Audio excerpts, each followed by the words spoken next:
In a world where the pursuit of knowledge has always been considered the highest virtue, there exist books whose destinies unfold in extraordinary ways. Their messages, seemingly simple and accessible, at times evoke an inexplicable resistance, as if their very existence threatens established orders. One such book is The Master Key System by Charles Haanel, a work created at the dawn of the 20th century. It promised its readers not merely success but a profound understanding of the laws governing reality. And perhaps it was precisely the power of its message that became the reason for its extraordinary history. In 1933, amidst the Great Depression, when millions desperately sought answers and paths to survival, the book promising keys to prosperity was suddenly withdrawn from circulation. Its print runs mysteriously vanished from shelves as if some influential force sought to conceal its message from the general public. This was not a ban in the classical sense, but rather a coordinated, almost invisible pressure that rendered the book difficult to access for many decades. However, as is often the case with true knowledge, it cannot be destroyed. The Master Key System not merely survived in the shadows, it became a cult text, passed from hand to hand, inspiring generations of thinkers, entrepreneurs, and spiritual seekers.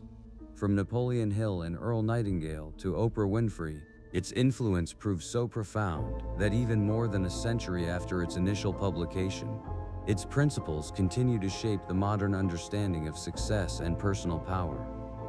Charles Francis Haanel was no armchair theorist. He was the embodiment of the American dream.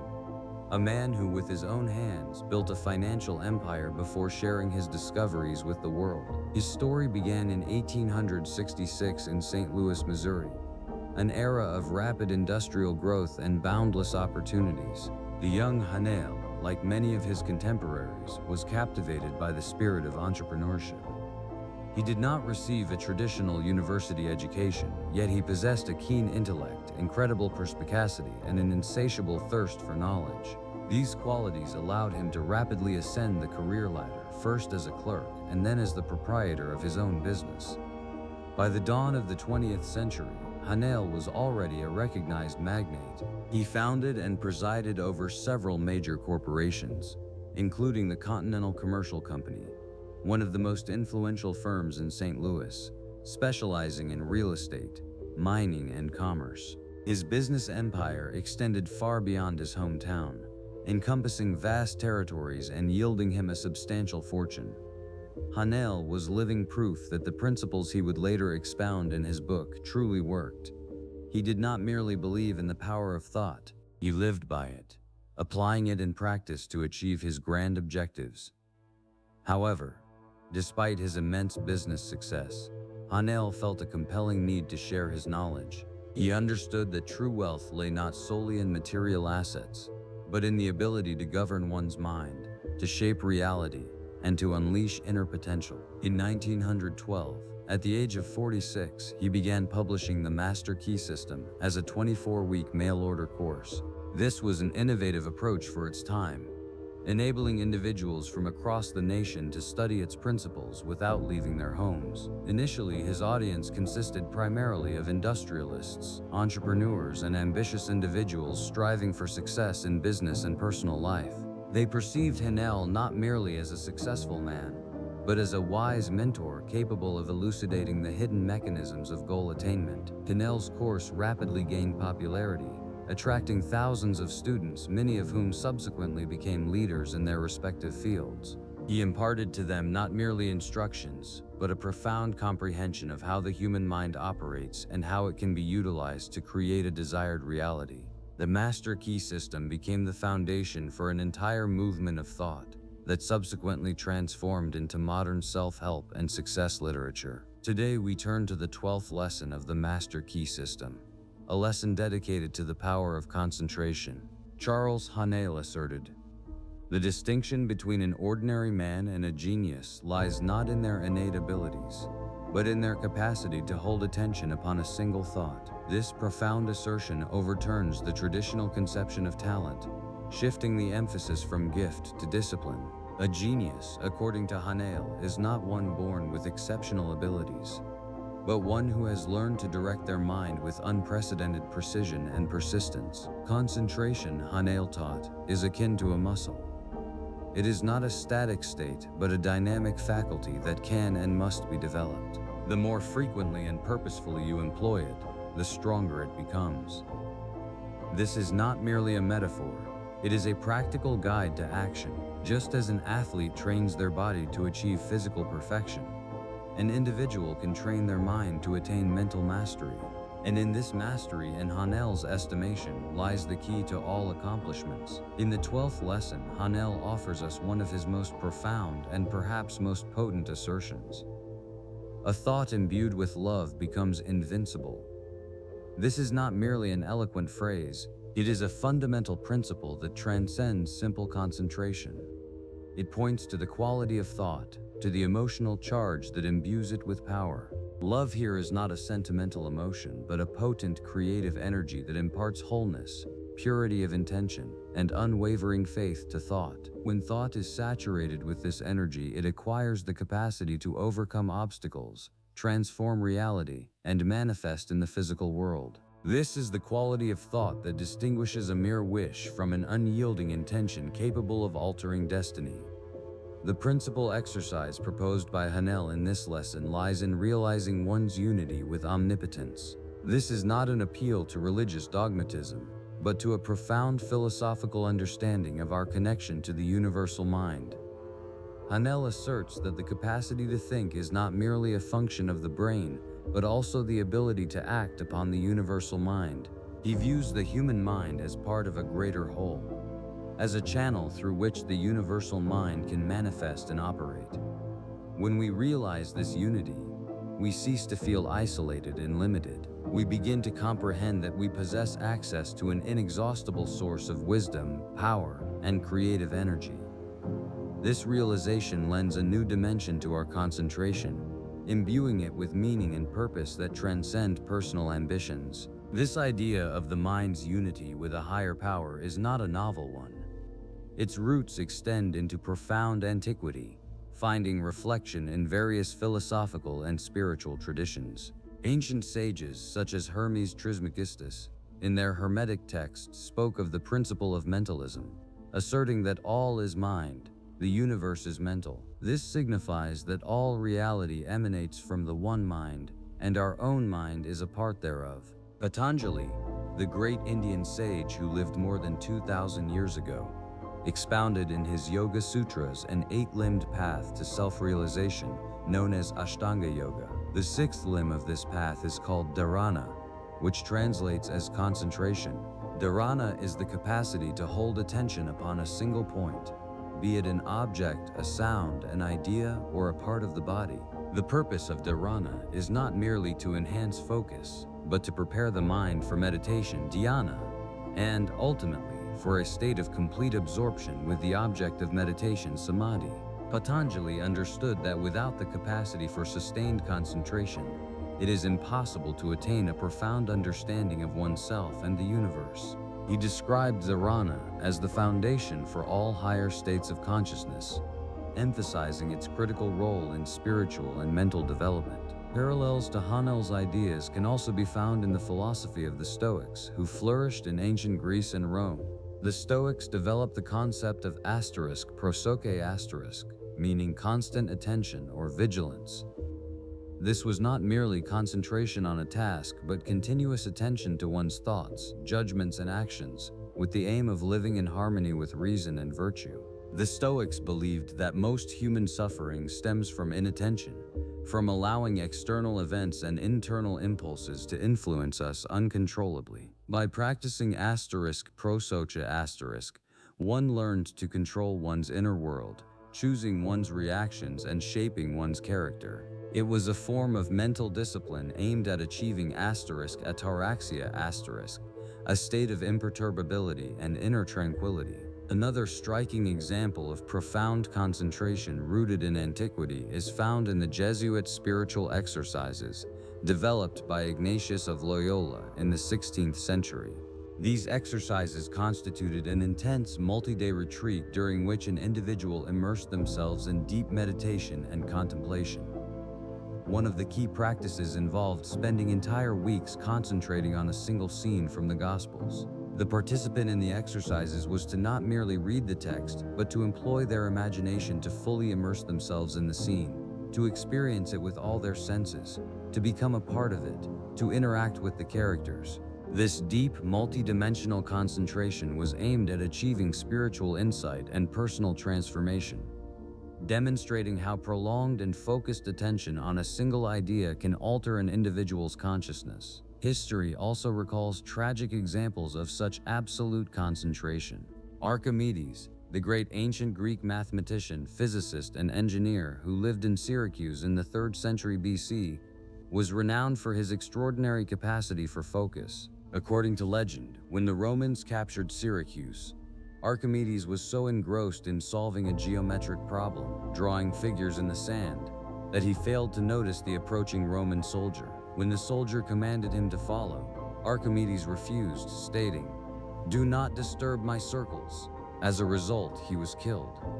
This story, perhaps embellished, nonetheless vividly illustrates the phenomenal depth of concentration that can completely detach an individual from the external world. Modern science, decades after Haanel, began to corroborate his intuitive insights. In 1990, Mihaly Csikszentmihalyi, a distinguished psychologist from the University of Chicago, published his seminal book, Flow, Tokens, The Psychology of Optimal Experience. After 30 years of research, he concluded that the state of flow is a peak state of consciousness that arises only with complete concentration on the task at hand. In this state, an individual becomes so absorbed in an activity that they lose all sense of time, space, and even themselves. It is in the state of flow that maximum productivity is achieved and, no less importantly, a profound sense of happiness and satisfaction. Csikszentmihalyi demonstrated that these moments of intense concentration are the key to a fulfilling life, confirming Haanel's words that focus is not merely a tool, but a path to well-being.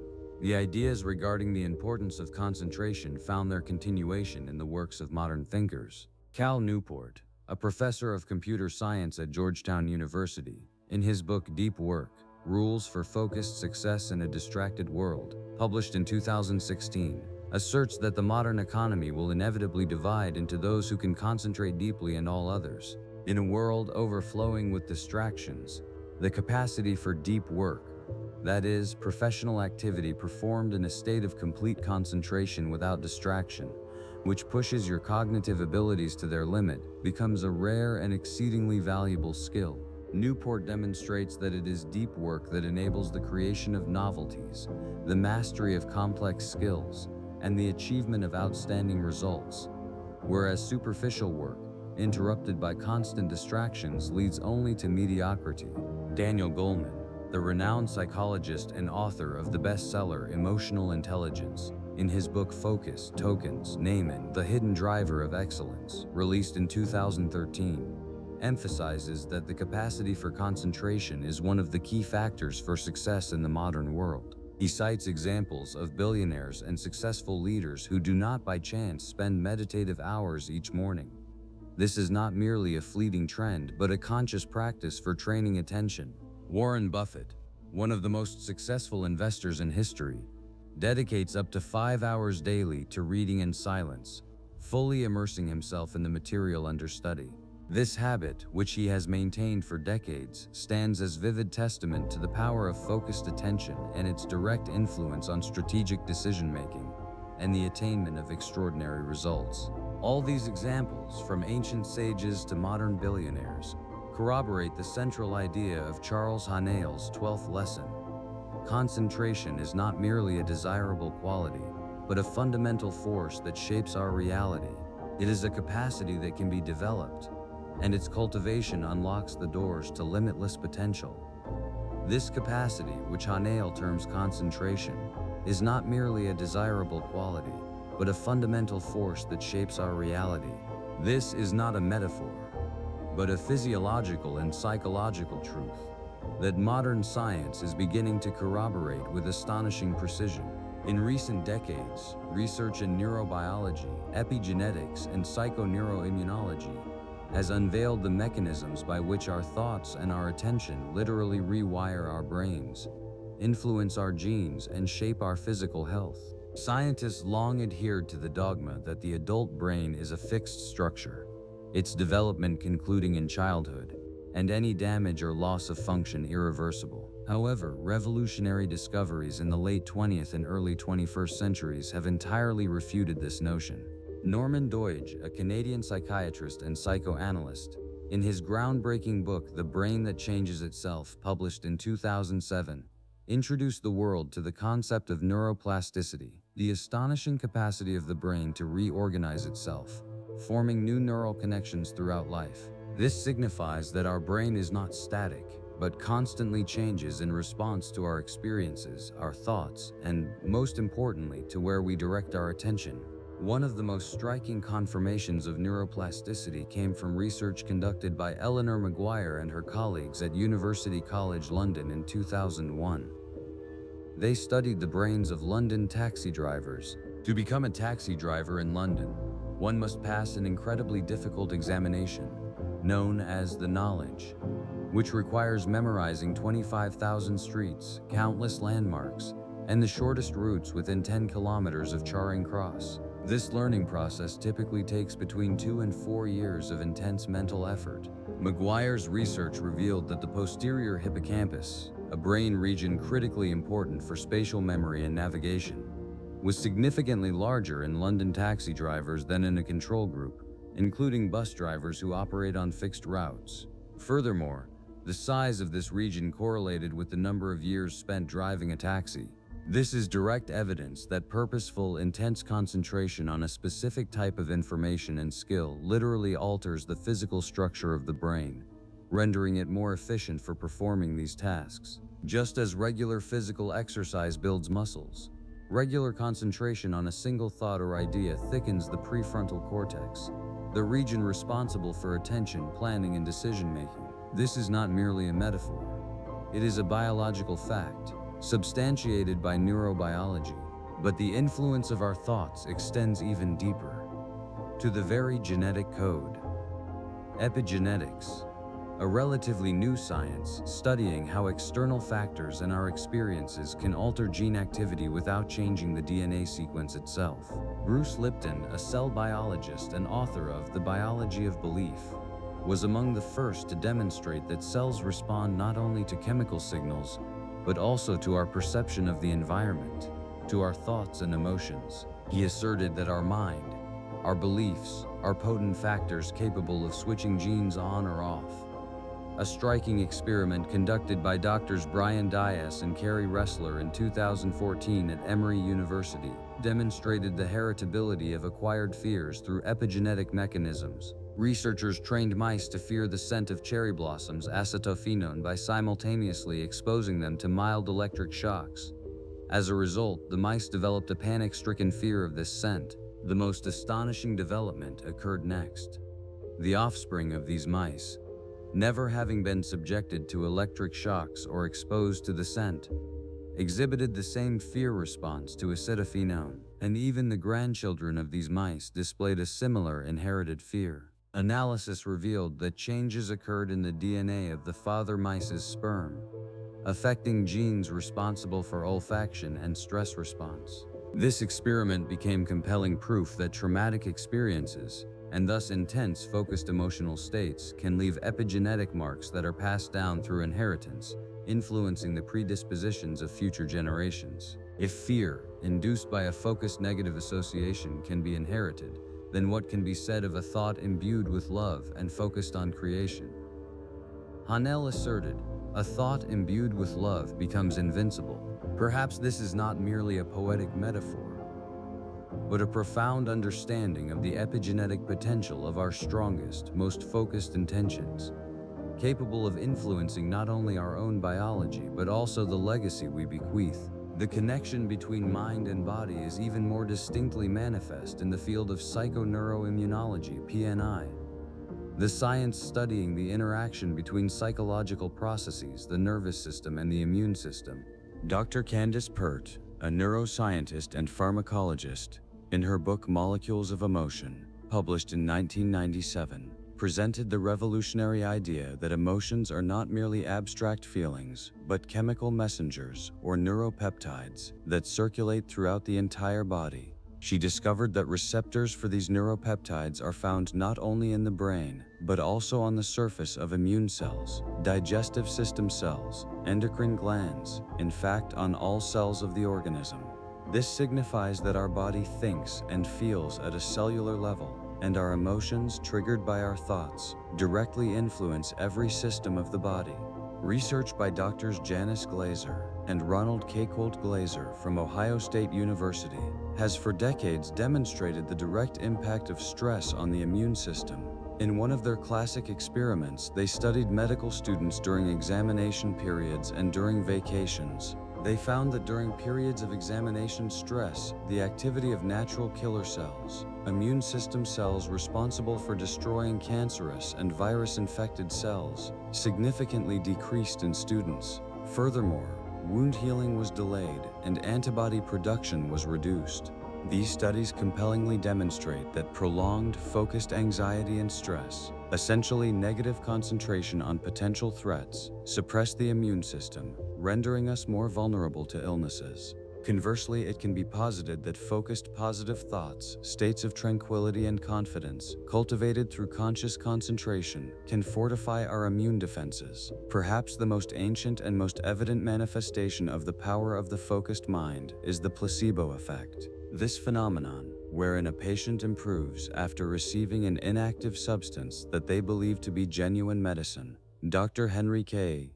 Beecher, an anesthesiologist from Harvard Medical School, in his landmark 1955 study, analyzed numerous clinical trials and found that the placebo effect was observed in 30 and sometimes up to 60% of cases across various ailments, from pain to depression. This is not merely imagination.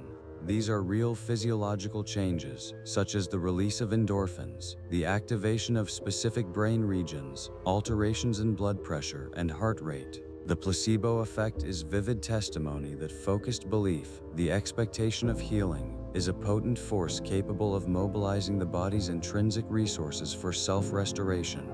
It is a pure demonstration of the mind's capacity to act upon matter, which is a central idea of Haanel's 12th lesson. Your capacity to think is your capacity to act upon the universal mind, and this capacity, amplified by concentration and faith, can alter your inner and outer reality. These scientific discoveries, neuroplasticity, epigenetics, psychoneuroimmunology, and the placebo effect, serve as a modern validation of ancient wisdoms that for millennia pointed to the central role of mind and concentration. From the Hermetic texts of ancient Egypt to the teachings of the Buddha, from the Yogic Sutras to Stoic philosophy, all, by various paths, arrived at a single conclusion: the governance of attention is the key to the governance of reality. In the Hermetic tradition, tracing back to the legendary figure of Hermes Trismegistus, as expounded in texts such as the Poimandres, it is asserted that the universe is a manifestation of the one mind. The human mind is regarded as a spark of this divine mind, capable of comprehending and influencing divine creation. The teaching of Hermes states, "As above, so below," implying that the macrocosm and microcosm are interconnected, and the principles governing one are applicable to the other. Concentration, in this context, becomes a means of attuning the human mind to the universal mind, enabling the individual to participate in the act of creation, understanding that their thoughts are not merely internal processes, but potential forces shaping reality. Profound focus upon a particular idea or principle allows an individual to resonate with universal laws and direct their energy. Buddha Shakyamuni, the founder of Buddhism, commenced his Dhammapada, one of the most renowned and revered texts of the Pali Canon, with a profound assertion concerning the nature of the mind. The first verse of the first chapter states, "All phenomena are preceded by the mind. The mind is their leader. The mind is their creator.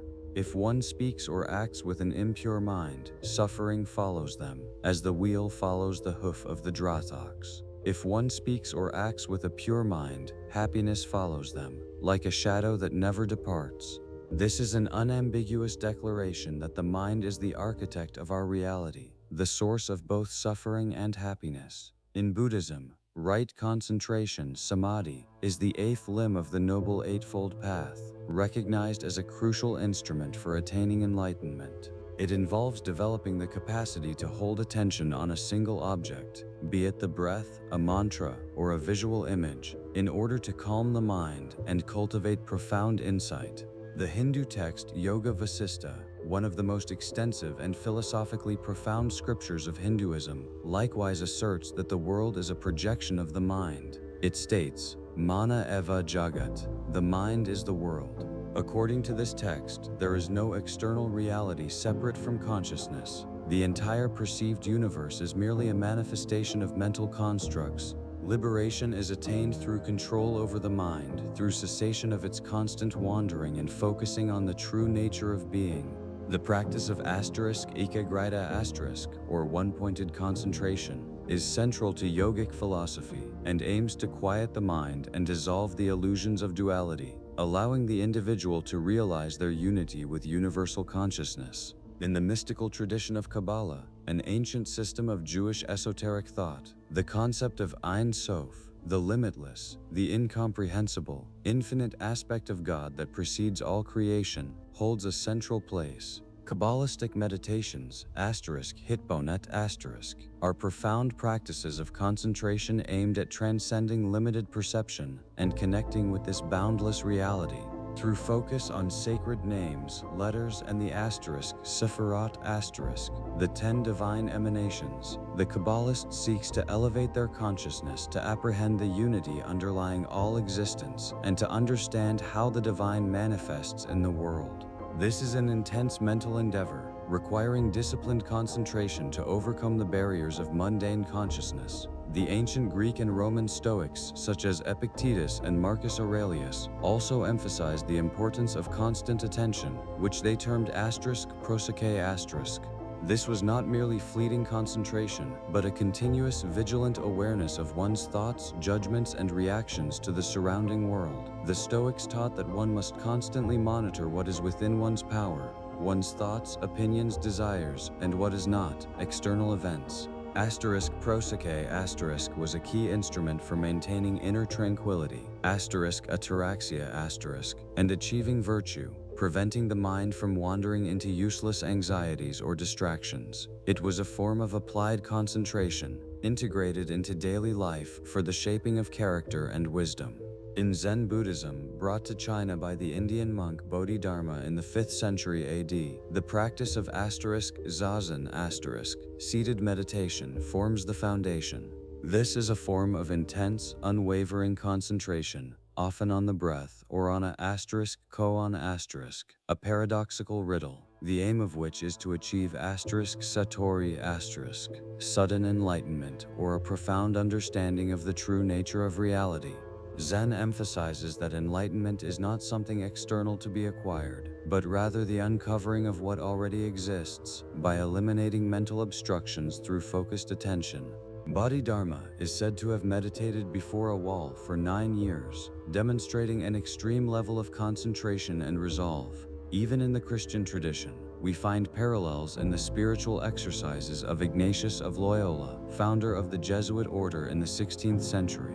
These exercises constitute a structured program of prayer and meditation, often lasting weeks, during which participants are invited to deeply immerse themselves in specific gospel scenes. Ignatius taught his followers to employ all their senses and imagination to visualize every detail, to experience the emotions of the characters, to ask questions, and to ponder the spiritual significance. This stands as an example of extraordinarily focused, intense concentration on a single idea or image, intended for the profound transformation of the soul and the strengthening of spiritual connection. All these ancient traditions, arising in diverse cultures and at different times, converge on one point. Concentration is not merely a mental faculty, but a sacred instrument capable of unveiling the deepest truths and transforming human experience.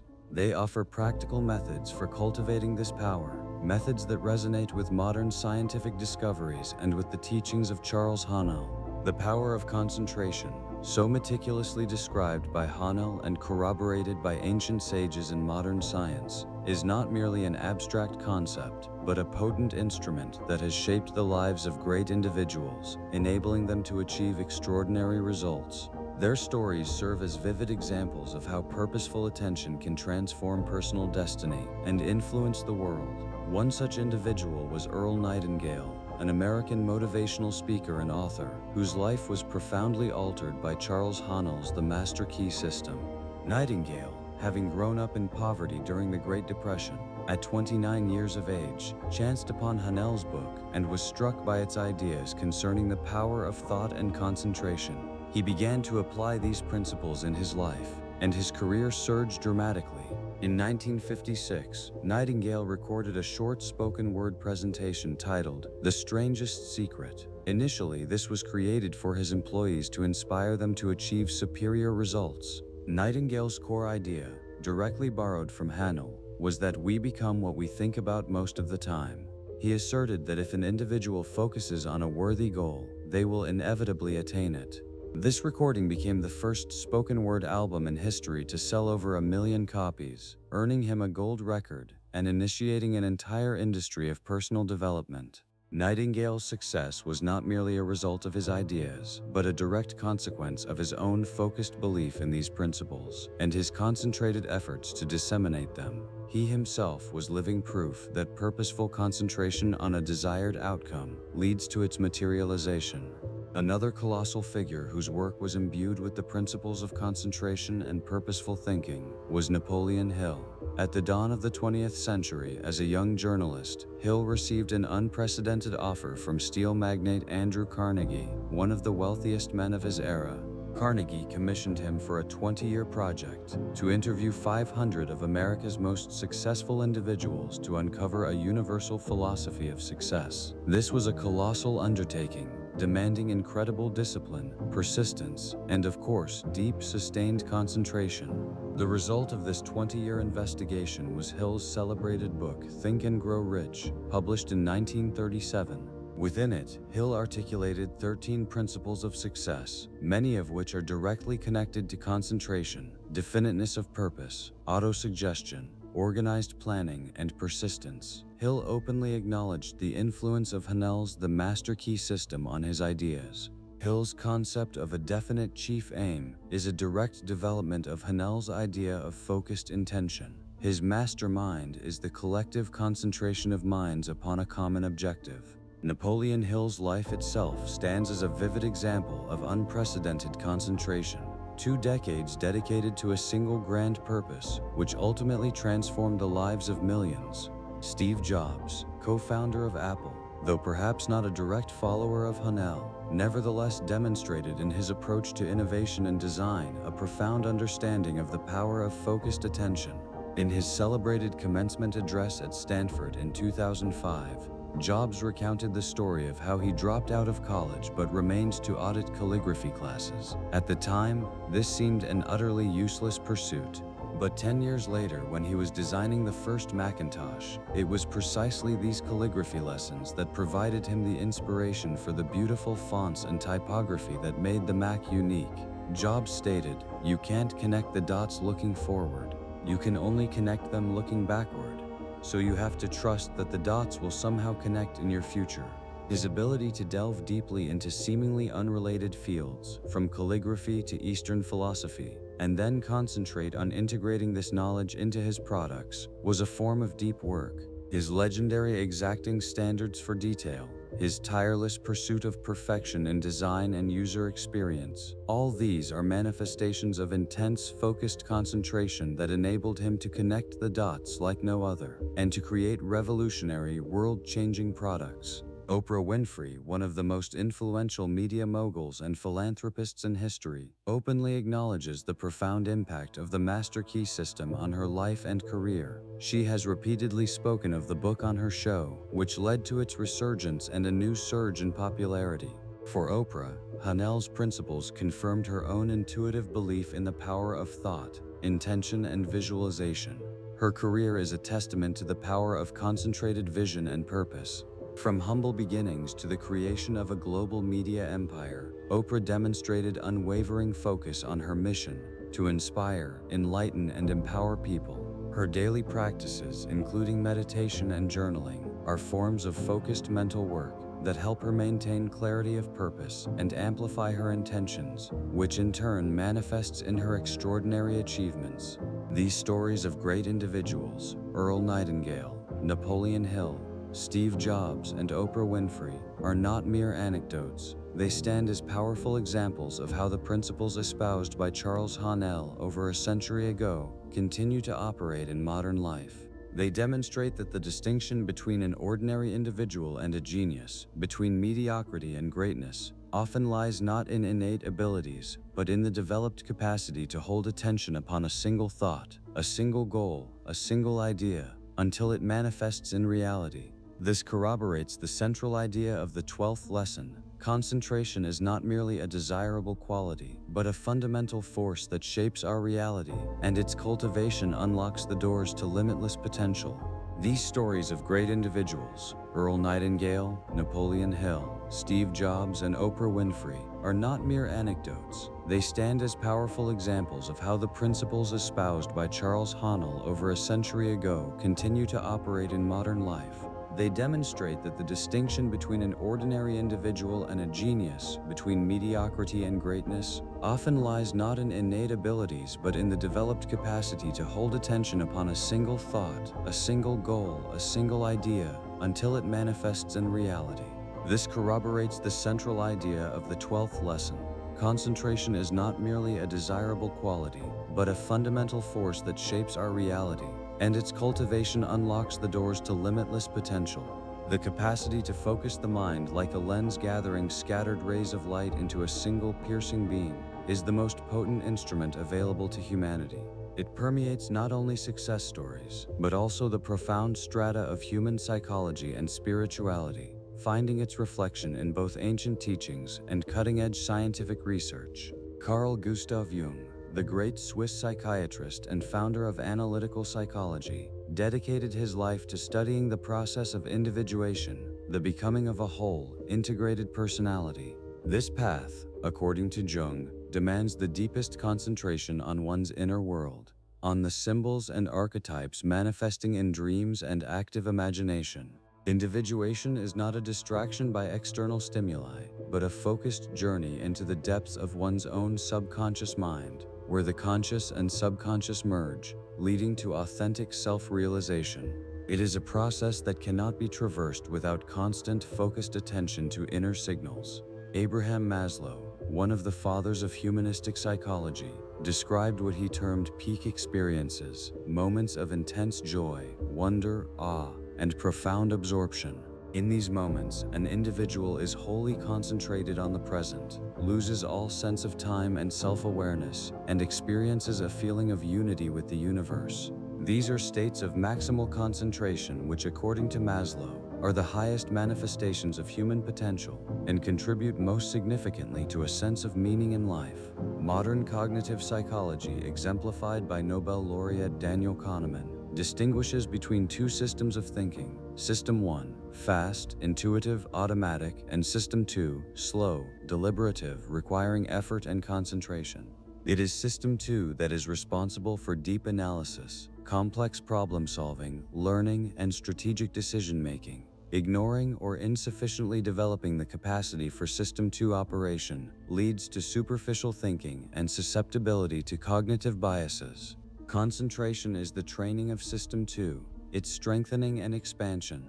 Professor of psychology at the University of Chicago, Mihaly Csikszentmihalyi, after more than 30 years of research, in his seminal book Flow, Tokens NAM, The Psychology of Optimal Experience, published in 1990, scientifically substantiated the concept of the flow state. He asserted that this state, characterized by complete absorption in an activity, intense focus, loss of self-awareness, and a distorted perception of time, arises only with full concentration. In a state of flow, an individual achieves maximum productivity, creativity, and simultaneously experiences profound happiness. This confirms that concentration is not merely a tool for achieving goals, but also a path to inner well-being. Cal Newport, a professor of computer science and author of the bestseller Deep Work: Rules for Focused Success in a Distracted World, released in 2016, predicts that a fundamental division will occur in the modern economy. He asserts that those who are capable of deep work, that is, sustained, focused, continuous activity requiring complete concentration, will thrive, while others will be relegated to mediocrity. Newport emphasizes that the capacity for deep work is a skill that can and must be developed amidst the constant distractions of the digital age. Daniel Goleman, the renowned psychologist and author of Focus Tokens' Name the Hidden Driver of Excellence, published in 2013, has repeatedly emphasized in his research that many billionaires and successful leaders do not by chance spend meditative hours each morning. This is not merely a habit, but a conscious practice aimed at developing and maintaining the capacity for concentration, which forms the foundation for strategic decision-making, managing complex projects, and sustaining emotional equilibrium. Consider, for example, Warren Buffett, one of the greatest investors of all time. He is known for spending up to 5 hours daily reading in silence. This is not merely reading. It is a profound immersion in company reports, financial data, and analytical articles. His capacity for sustained, continuous concentration on details and fundamental business principles has enabled him to make decisions that have led to the creation of a colossal fortune. He does not permit himself to be distracted by short-term market fluctuations, but focuses on long-term value, which demands incredible mental discipline. In sports, we observe the same principles. Michael Jordan, whom many consider the greatest basketball player in history, was renowned for his ability to enter the zone, a state of complete absorption in the game, wherein he could block out all external distractions and execute actions with incredible precision and efficiency. His legendary concentration during the flu game in the NBA Finals, when severely ill he scored 38 points, stands as the most vivid testament to the power of the focused mind. Kobe Bryant, another basketball legend, termed his approach to life and the game the Mamba mentality. This is a philosophy of relentless pursuit of perfection, obsession with details, and absolute concentration. He studied his opponents down to the minutest nuances, trained with unprecedented intensity, and was always completely focused on his goal, to be the best. His capacity for deep work and concentration enabled him to overcome physical and mental barriers. In the business world, examples are likewise numerous. Jeff Bezos, founder of Amazon, is known for his day-one mentality, a constant focus on innovation, customer centricity, and long-term perspective, without distraction by short-term profits. His capacity for deep immersion in problems and strategic thinking has enabled him to build one of the largest companies in the world. Elon Musk, visionary and founder of SpaceX and Tesla, demonstrates an extraordinary capacity for concentration, managing several revolutionary companies concurrently. His method of first principles thinking is a form of deep concentration, wherein he breaks problems down to their fundamental truths and builds solutions from the ground up, disregarding common assumptions. These modern narratives echo ancient teachings that have long recognized the power of concentration. In the yogic tradition of Patanjali, Dharana, the sixth limb of Ashtanga Yoga, is defined as concentration on a single point or object. It is a necessary step towards dhyana, meditation, and samadhi, complete absorption, leading to liberation. The Stoics, ancient Greek and Roman philosophers, practiced prosoche constant attention to one's thoughts, judgments, and actions, to live in harmony with reason and nature. The spiritual exercises of Ignatius of Loyola, founder of the Jesuit order, involved weeks of deep concentration on a single scene from the Gospels, employing imagination and reason for complete immersion in divine reality. Even the tragic story of Archimedes in Syracuse, who was so engrossed in his geometrical calculations that he failed to notice the Roman soldier who killed him, serves as an extreme yet vivid example of absolute concentration. All these examples, from ancient sages to modern geniuses, corroborate the universality and fundamentality of the principle of concentration. It is not merely a desirable quality, but a potent force that, when developed, enables an individual to shape their reality and unleash their limitless potential. However, like any potent force, concentration can be misunderstood or misused, leading to undesirable consequences. It is crucial to recognize the potential pitfalls to avoid traps and apply this principle wisely. One common pitfall is naive positivism, or so-called magical thinking. Some individuals erroneously interpret the teachings on the power of thought, believing that it suffices merely to think positively or visualize success for it to materialize without any effort or action. This distorts the true message of Charles Haanel, who always emphasized that thought must be supported by action, and concentration is not a substitute for diligent work, but its amplifier and navigator. Without purposeful actions, even the strongest concentration on a desired outcome will remain but a dream. Another peril is the denial of reality. Excessive concentration on an idealized future or on one's desires can lead to ignoring current problems, obstacles, or negative feedback signals. This can manifest as a refusal to acknowledge one's errors, an unwillingness to adapt to changing circumstances, or a disregard for important warnings. Healthy concentration must be flexible, allowing an individual to perceive and process information about the current state of affairs in order to adjust their course. There is also the risk of toxic spirituality or spiritual bypassing. This occurs when individuals employ spiritual concepts such as manifestation or positive vibrations to circumvent confrontation with difficult emotions, personal responsibility, or systemic issues. Instead of working on themselves or addressing real challenges, they may passively await the universe to solve their problems, or condemn those who express negative emotions as not positive enough. True concentration, leading to growth, necessitates profound self-analysis and a willingness to confront one's own shadow.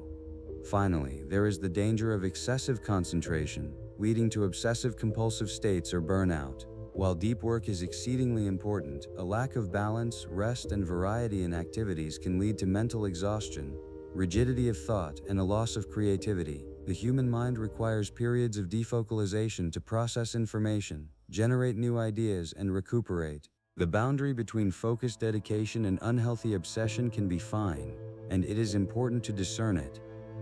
The power of concentration thus is a neutral instrument. Its value and consequences are determined by the intention with which it is applied, and the wisdom with which an individual integrates it into their life. Charles Haanel, in his system, always emphasized that a thought imbued with love becomes invincible.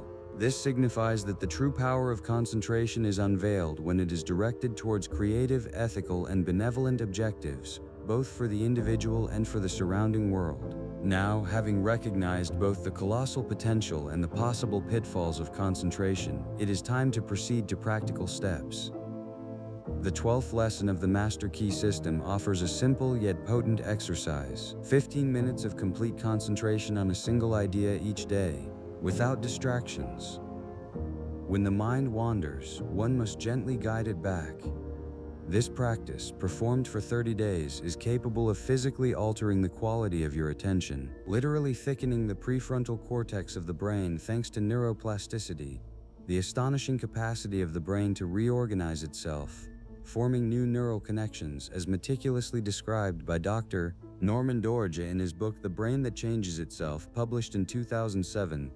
We propose several specific techniques that you may employ over the next 30 days to cultivate your capacity for concentration. Select one or two that resonate most deeply with you, and dedicate yourself to them. Technique 1. Silent meditation. Mindful breathing. What to do? Find a quiet place, sit in a comfortable posture, close your eyes. Focus all your attention on the process of breathing. Feel the air entering and leaving your body, the movement of your abdomen or chest, the coolness on the inhale and the warmth on the exhale. Your mind will inevitably be distracted by thoughts, sounds, sensations. As soon as you notice your mind has wandered, gently, without judgment, return your attention to your breath. This is not a battle against thoughts, but a training of returning focus. How many minutes per day? Begin with 5 minutes daily during the first week, then increase to 10 minutes in the second week and to 15 minutes in the third and fourth weeks. On which day to begin feeling the effect? The first few days may be chaotic. The mind will resist. By the end of the first week, you may experience brief moments of tranquility and clarity. By the end of the second week, you will observe that your mind becomes less reactive, and your capacity to return focus improves. After 30 days, you will perceive a noticeable alteration in your fundamental capacity for attention, as well as an increase in inner peace and a reduction in stress. Technique 2. Focused visualization. What to do? Select one clear, positive goal or idea that you wish to manifest in your life. This may be anything: improved health, professional success, the development of a specific character trait. Daily, at the same time, dedicate yourself to visualizing this goal.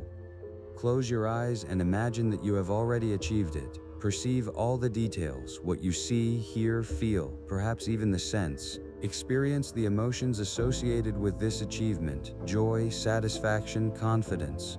Render this mental picture as vivid and real as possible. Asterisk, asterisk, asterisk. How many minutes per day? 10 minutes daily. Asterisk, asterisk, asterisk. On which day to begin feeling the effect? By the end of the first week, your mental picture will become significantly clearer and more vivid. Within 2 weeks, you will begin to experience a profound inner conviction in the possibility of achieving your goal, and your subconscious mind will start seeking pathways and opportunities for its realization. After 30 days, you will observe a deep alignment of your actions with your vision, as well as significantly increased motivation. Asterisk, asterisk, technique 3. Affirmation with feeling. Asterisk, asterisk, asterisk, asterisk, asterisk, asterisk. What to do? Choose one potent affirmation that reflects your desired state or belief. For example, I am one with omnipotence, or my mind is a channel for limitless possibilities. Repeat it silently or aloud, but most importantly, concentrate on the asterisk feeling asterisk it evokes. Avoid mechanical repetition. Feel the truth of each word, its vibration and power. Allow this feeling to permeate your entire being. Asterisk, asterisk, asterisk. How many minutes per day? From 5 to 10 minutes daily. Asterisk, asterisk, asterisk. On which day to begin feeling the effect? In the initial days, you may experience skepticism. By the end of the first week, you will begin to feel curiosity and a slight shift in your inner dialogue. Within 2 weeks, you will observe that your self-perception is changing and your self-confidence is growing. After 30 days, this affirmation will be deeply integrated into your subconscious mind, and you will experience a genuine sense of inner power and empowerment. Asterisk, asterisk, technique 4. Journaling for clarity. Asterisk, asterisk, asterisk, asterisk, asterisk, asterisk. What to do? Designate a specific time for free writing in a journal. Select one particular problem, idea, question, or emotion that occupies your mind. Begin writing about it without pause, without editing, and without judgment. Explore all its facets, consequences, potential solutions, and your feelings concerning it. The aim is not to create a masterpiece, but to use the act of writing as a tool for focusing and clarifying thought. Asterisk, asterisk, asterisk. How many minutes per day? 15 minutes daily. Asterisk, asterisk, asterisk. On which day to begin feeling the effect? For the first few days, your thoughts may be fragmented. By the end of the first week, you will begin to notice recurring patterns, new perspectives, and ideas. Within 2 weeks, you will experience a significant increase in self-awareness and an improved capacity for problem-solving. After 30 days, you will achieve greater clarity regarding yourself and your situations, leading to more conscious decision-making. Asterisk, technique 5. Concentration on gratitude. Asterisk, asterisk, asterisk, what to do? Daily, select one specific thing for which you are deeply grateful. This may be something grand or small. Do not merely list it, but feel the gratitude. Immerse yourself in this feeling. Explore why you are grateful, what positive impact it has on your life, what sensations it evokes. Then expand your focus to 3 specific things, experiencing profound gratitude for each of them. Asterisk, asterisk, asterisk. How many minutes per day? From 5 to 10 minutes daily. Asterisk, asterisk, asterisk. On which day to begin feeling the effect? By the end of the first week, you will observe a shift from a scarcity mindset to an abundance mindset. Within 2 weeks, you will experience an increase in positive emotions, a reduction in stress levels, and a deeper connection to the world around you. After 30 days, you will acquire a more optimistic outlook on life, enhanced resilience to difficulties, and a profound sense of appreciation for all that you possess. Asterisk, asterisk, technique 6. Mental rehearsal. For performance. Asterisk, asterisk, asterisk, what to do? Select a specific task or interaction that you are about to perform and in which you wish to excel. For example, an important presentation, a difficult conversation, a sporting competition.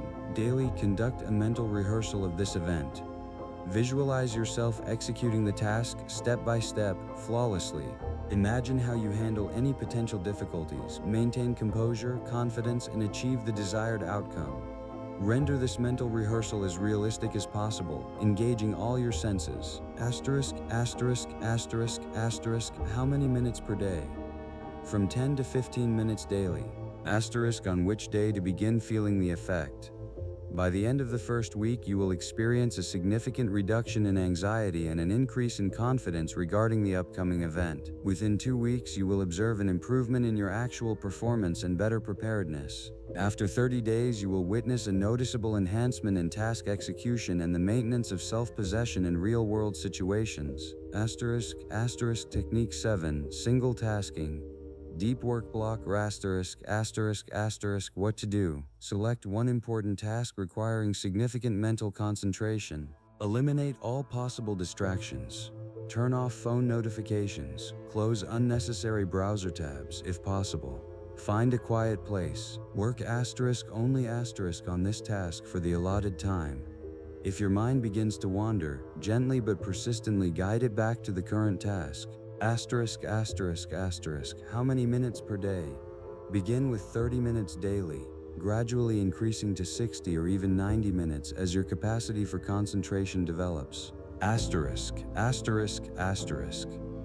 On which day to begin feeling the effect? The first few days may be a struggle with distractions, but you will observe that you begin to make progress on key tasks. By the end of the second week, you will experience a noticeable increase in your productivity and the quality of your work.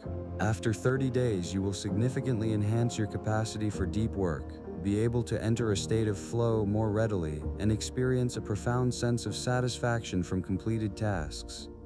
These practices are not merely exercises for the mind, they are a pathway to the restructuring of your inner reality.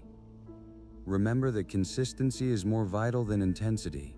Each day, by dedicating time to these exercises, you not only train your mind but also physically rewire your brain, unlocking access to resources of which you may have been entirely unaware. Concentration is the key to manifesting your inner potential, a bridge between thought and reality. It is the capacity to gather the scattered energies of your mind into a singular directed current, capable of shaping your world. As Charles Haanel declared, a thought imbued with love becomes invincible, and this thought, focused and directed, becomes the most potent force in the universe.